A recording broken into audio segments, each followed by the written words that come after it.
ধিক্কার জানাবার ভাষা আমাদের নেই। আমরা লক্ষ্য করছি যে অপরাধীরা এখনো পর্যন্ত শাস্তি পাননি, তার শাস্তির দাবিতে নানান কর্মসূচি গোটা বাংলা জুড়ে হচ্ছে, গোটা ভারত জুড়ে হচ্ছে, বিশ্ব জুড়ে হচ্ছে। স্বাভাবিক কারণেই ইতিমধ্যে 1 মাস পূর্ণ হয়েছে। আপনারা দেখেছেন গত 9 তারিখে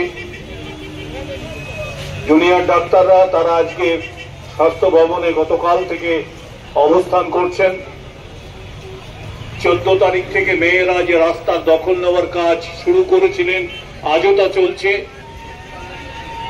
এই সমস্ত প্রতিবাদী আন্দোলনকেই আমরা about sanctity of the scene of crime. Supreme court একবারও প্রশ্ন করল না যে who inform the patient relatives. Supreme court পুলিশের ওয়ার্কিং ম্যানুয়াল আছে, একবারও জিজ্ঞেস করলো না যে what is the national laid down forensic requirements of cremation.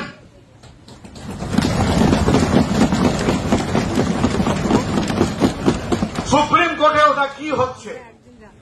ওটা কি দিল্লির অভিজাত কলোনির একটা প্রি উইকেন্ড কিটি পার্টি হচ্ছে?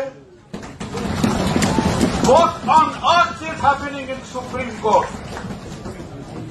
আজকে অর্জুনকে এবং আমাদের ডক্টর অ্যাসোসিয়েশনের যারা